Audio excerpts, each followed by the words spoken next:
It starts with a bombshell.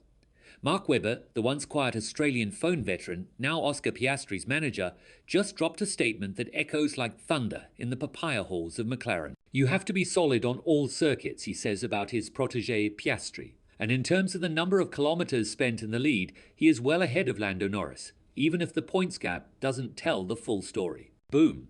Webber didn't come to play. He came to shake things up. Picture this. At Zandvoort, Piastri was on pole, led every lap, and took the victory. Norris? He retired with a smoking engine, moments away from clinching the race. Suddenly, there's a 34-point gap. Sounds huge, but Webber argues that it doesn't fully reflect Piastri's dominance. In terms of kilometers spent in the lead, he is well ahead. At Monza, Norris tried to look tough, saying he'd forgotten about Zandvoort and doesn't want questions about his mentality messing with his championship fight. But the contrast is clear. Piastri is calm and composed. Norris admits he's more emotional. I know who I'm up against. He's incredibly calm and composed. I look more emotional next to him. Norris concedes. Ouch. Meanwhile, the factory floors of Woking are buzzing. During the Italian GP at Monza, a slow pit stop for Norris forced the team to ask Piastri to let him through, even though Piastri had nothing to do with it. Team radio captured the uncomfortable moment. Piastri said, we said that a slow pit stop was part of racing. I don't really get what's changed here, but if you really want me to do it, then I'll do it, before moving aside. The words hung in the air, cool, clipped, and full of resentment. This wasn't fair. It wasn't papaya rules. McLaren's past had echoes of this in Hungary last year. Nico Rosberg, watching from the broadcast booth, sounded alarm bells. That will require some talks because I think Oscar is not going to be happy with that. Behind closed doors, McLaren's hierarchy must feel that tension in their bones. And here's the punch. Webber's statement isn't just a pat on the shoulder.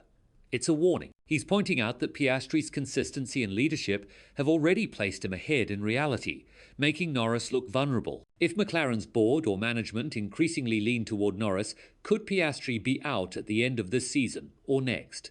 The whispers have begun. Let that simmer. Imagine being Piastri, calm under pressure, 9 wins to your name, tying Webber's career tally, dominance behind you.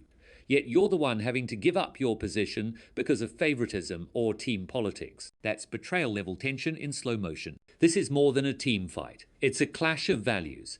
Norris preaching, I want to do it my way, claiming emotional honesty as strength. And Piastri, quiet, calculating, composed, letting data, laps, and kilometers tell the story. Who gets the nod when the battle lines blur? Especially if McLaren feels Norris brings a media-friendly attitude or local market appeal. We're heading into a turning point.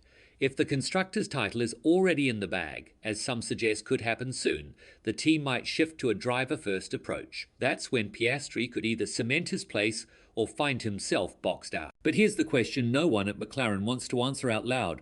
What if Oscar Piastri is already thinking about leaving? Because when you're leading races, winning from pole, doing everything right, only to be asked to step aside for your teammate again, it doesn't take long before the quiet ones start planning exits. The tension is real. After Monza, Piastri didn't explode, he didn't rant, he didn't even point fingers. He just said, bit of a tough one. Once the rear calmed down a bit, then it was all right. Not the easiest of weekends. Translation, this is a man swallowing his frustration, and that silence speaks volumes. Max Verstappen, watching from the front, couldn't believe it either. When told that Piastri had been ordered to let Norris pass because of a slow pit stop, his response was cutting. Ha! Just because he had a slow stop. The disbelief in his voice, the sheer absurdity of it, echoed around the paddock. Even Verstappen, king of team favoritism at Red Bull, found McLaren's move questionable. And if Max is side-eyeing your strategy, maybe you've lost the plot. Lando Norris, for all his talent, didn't even respond when his engineer apologized for the Monza pit stop. Silent. Cold. Meanwhile, Piastri was left to defend the decision on track and in the media again. And it's not the first time. Hungary, 2024. Same story. Oscar gets a clean run only to be boxed into sacrificing his result for team reasons. How many team reasons before it's just favoritism? That's what Mark Webber seems to be hinting at, without saying the quiet part out loud. His language is precise. The fan base knows it too. Social media is ablaze. Clips of Piastri's radio message, "I don't really get what's changed here," are being dissected like crime scene evidence. Norris's silence is equally damning. And in the shadows of it all, McLaren team boss Andrea Stella is nowhere to be seen, dodging the heat. Even Jamie Chadwick, speaking from the Sky Sports desk, called it out. McLaren put themselves in these awkward positions. No spin, just facts. This is now a management crisis wrapped in a title fight. And here's the philosophical bridge we can't ignore. Formula One isn't just about speed. It's about politics, about power, about knowing when to play the good soldier and when to start a mutiny. Piastri's silence is no longer humility. It's strategy. Every time he gets told to move over, every time Webber has to speak for him, every time the cameras catch that cold look under the helmet, the pressure builds. Not just for him, but for McLaren. Because if they lose him, they won't just be losing a future champion.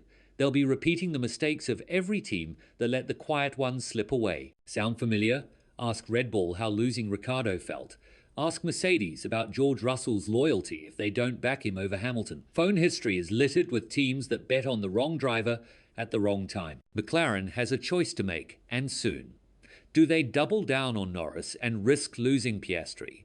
Or do they start treating Oscar like the generational talent he is before someone else does? Webber's quote wasn't just about points. It was a warning about time, about respect, about the future. And if McLaren ignores it, well, don't be surprised if 2026 opens with Piastri in red or silver or just maybe in that other shade of orange on a grid far, far away from Woking. Let us know in the comments. Is McLaren favouring the wrong driver? Should Oscar Piastri start looking elsewhere? Or will the team find a way to fix the cracks before it's too late? The silence might just be the loudest message of all.